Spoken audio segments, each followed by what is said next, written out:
꽃 피는 봄이 오면 내 곁으로 온다고 말했지. 전국 곳곳에서 크고 작은 산불이 잇따르고 있습니다. 영남 지역 산불 재난 국가위기 경보가 지금 주위에서 경계 단계로 상향 발령돼 있으야. 오늘은 지난 22일 발생했던 기장 산불 화재부터 정부가 발표한 산불 정책까지 짚어보겠습니다. 예, 동의대 소방방재행정학과 류상일 교수 전화 연결돼 있습니다. 나와 계시죠? 안녕하십니까? 안녕하십니까? 네, 안녕하세요. 예, 지난 22일이죠. 기장군 한 공장에서 시작된 이 불이 인근 야산으로 번져서 산불이 됐습니다. 발생 원인이 당시 공장에서 깜빡하고 켜두고 간 선풍기와 열풍기에 의한 것으로 추정된다고요? 예, 이번 산불 같은 경우는 말씀하신 것처럼 인근 타일 공장에서 발생한 불이 야산으로 옮겨붙은 사례인데요. 해당 주인이 그 70대 부부가 공장 내부에서 작업 후에 열풍기와 타일을 식히기 위해 선풍기를 같이 켜둔 채 퇴근을 했었습니다. 네. 그래서 이 과정에서 전원이 켜진 선풍기가 누전으로 불이 시작됐을 가능성이 큰 것으로 추정을 하고 있습니다. 예. 여기서 잠깐 짚어볼 게 있습니다. 요 공장이 개발 제한 구역 내 무허가 건물이라서 소방당국의 관리 대상에서 빠져 있었다고 하더라고요. 요 무허가 건물 그야말로 안전사각지대인데 지난 16일 발생한 서울의 강남구 구룡마을 판자촌 화재도 소방시설이나 관리가 안 돼 있어가 피해가 컸던 거 아닙니까? 말씀하신 것처럼 사실은 불이 시작된 공장은 그 개발 제한구역 속 무허가 건물이어서 소방 점검 대상에서 빠져 있었던 게 맞습니다. 그 강남구의 구룡마을 판자촌 화재도 그렇고 12월 초에도 사실은 목포 유달산 아래에서 상가 건물에서 불이 나서 자칫 산불로 번질 뻔한 그런 아찔한 상황도 발생했었거든요.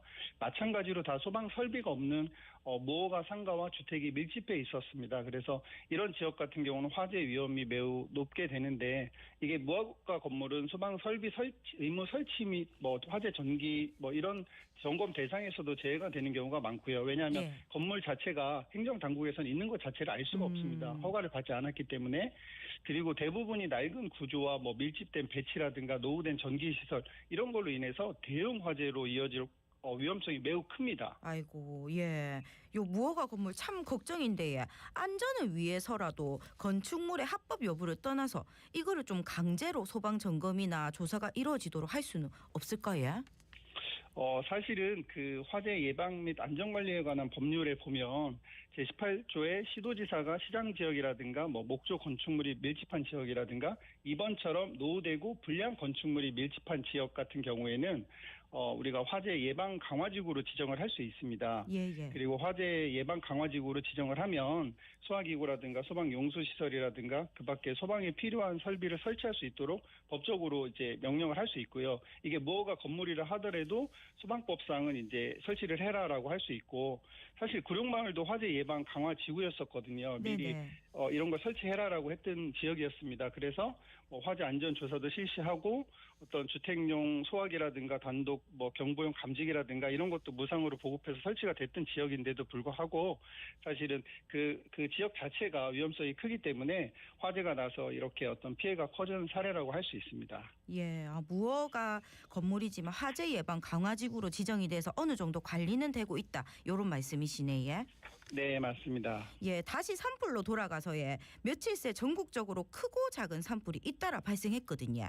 광양을 포함해가 창원, 진주, 울산, 봉화 요 시기에 산불이 이렇게 동시다발적으로 자주 발생하는 이유 아무래도 겨울철에 건조한 대기 탓으로 봐야 될까요? 네, 아무래도 말씀하신 것처럼 사실은 적은 강수량으로 낙엽이 지금 많이 말라있는 상태에서 작은 불씨에도 쉽게 불이 붙게 됩니다. 그리고 6m/s 이상의 어떤 강풍이 불기 때문에 어떤 화재의 확산 속도가 7-8배 정도 더 빨라지게 되거든요. 그래서 요즘 나가면 바람이 엄청 많이 불지 않습니까? 그래서 산에 불이 붙게 되면 건조해서 불도 잘 붙고 화재의 확산이 더 많이 되게 되는데요. 특히나 동해안 지역 같은 경우는 태백산맥을 넘어오는 폐년성이라고 우리가 양간지풍이라고 얘기를 하는데 그것 때문에 그 태백산맥을 넘어오면서 더 바람이 세지게 됩니다. 그래서 어떤 동해안 지역 같은 경우는 산불이 더 발생을 하면 확산 속도가 빨라진다 이렇게 볼 수 있습니다. 예. 지난 19일이죠. 산림청이 2026년 범정부 산불 방지 종합 대책을 발표했습니다. 산불 진화 인력 그리고 장비를 대폭 늘리겠다 이렇게 얘기를 했는데 이번 산불 종합 대책의 핵심을 좀 짚어주시면 어떤 말씀해 주시겠습니까?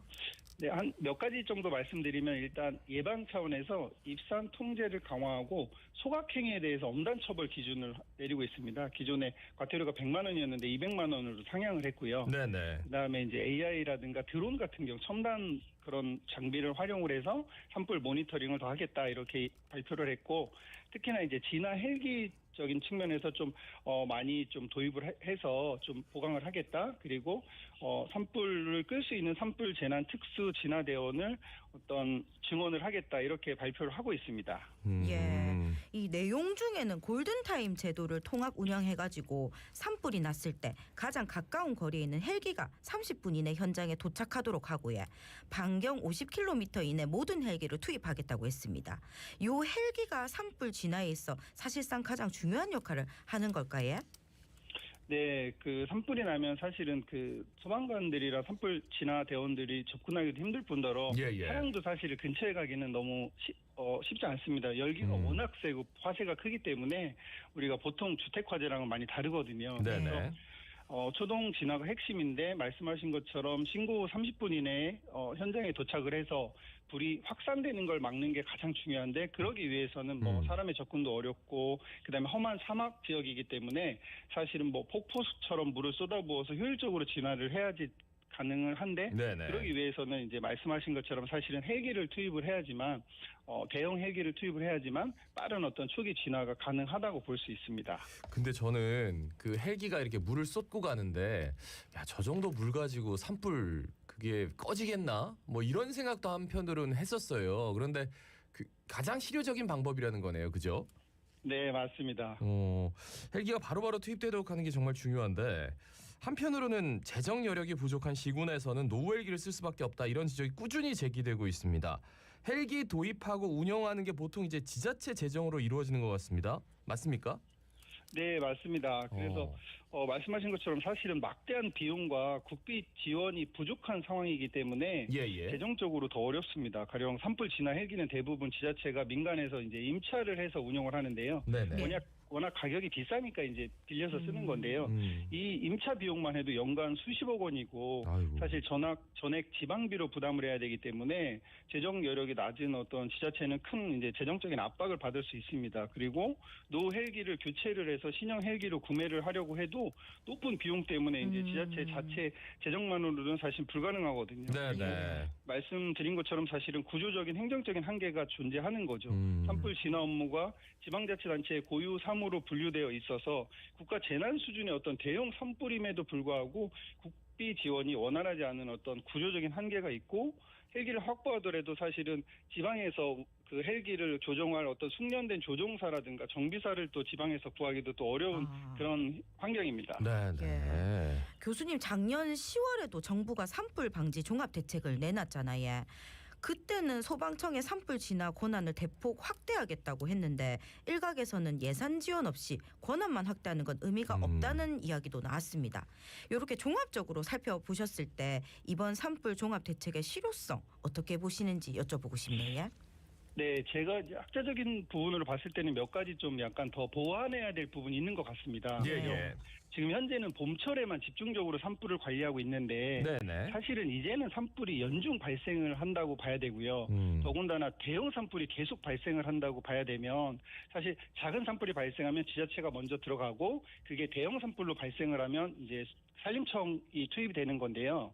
제가 보기에는 연중 산림청이 관리하는 시스템으로 가야 될 것 같고 또한 헬기 동원 자체도 이제 한계가 있습니다. 가령 야간에는 헬기가 진화가 좀 어렵습니다. 그랬다 보니까 사실 뭐 드론으로 하든 아니면 낡은 헬기를 야간에도 가능한 신형 헬기로 하든 어떤 야간에 작업을 할 수 있는 부분이 보완이 돼야 되는데 네네. 그 부분이 좀 어려운 것 같고요.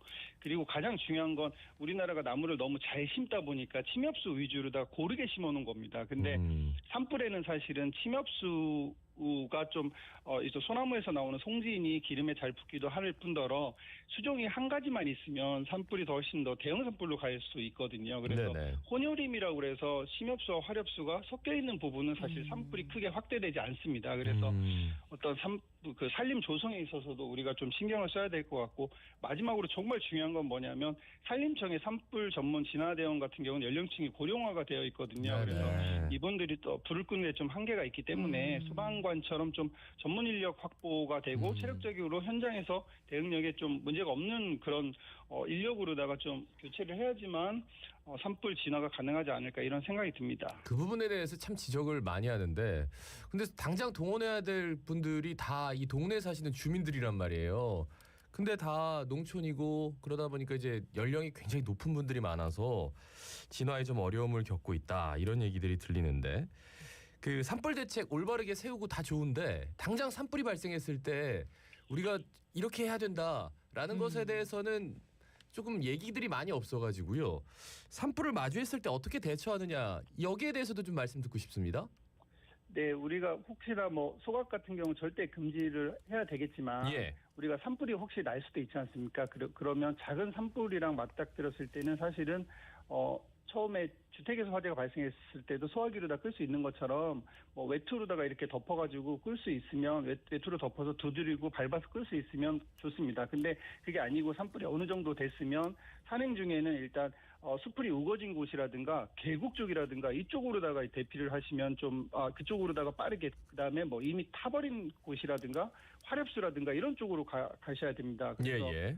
이제 수풀이 있는다든가 계곡 쪽으로 다 가시면 안 되고요. 왜냐하면 산불이 그쪽으로 번지기 때문에 그렇습니다. 예, 그래서 예. 이미 딱 보면 이제 산불이 이미 타버린 곳이 있지 않습니까? 네네. 거기는 더 이상 타지 않으니까 그쪽이라든가 아니면 딱 보면 침엽수, 화렵수 있으면 화렵수가 덜 타기 때문에 네네. 화렵수 쪽으로 간다든가 도로 쪽으로 간다든가 이렇게 빠르게 대피를 하셔야지 그냥 지금 계신 그 장소에서 계시면 안 될 것 같고요. 근데 무엇보다 사실 중요한 건 말씀드린 것처럼 소각을 하면 안 되고 뭐 쓰레기라든가 이런 거 논두렁 밭두렁을 절대 태우시면 안 되고 그리고 우리가 산행을 할 때 어떤 라이터라든가 담배 이런 화기물을 절대 소지를 하시면 안 될 것 같습니다.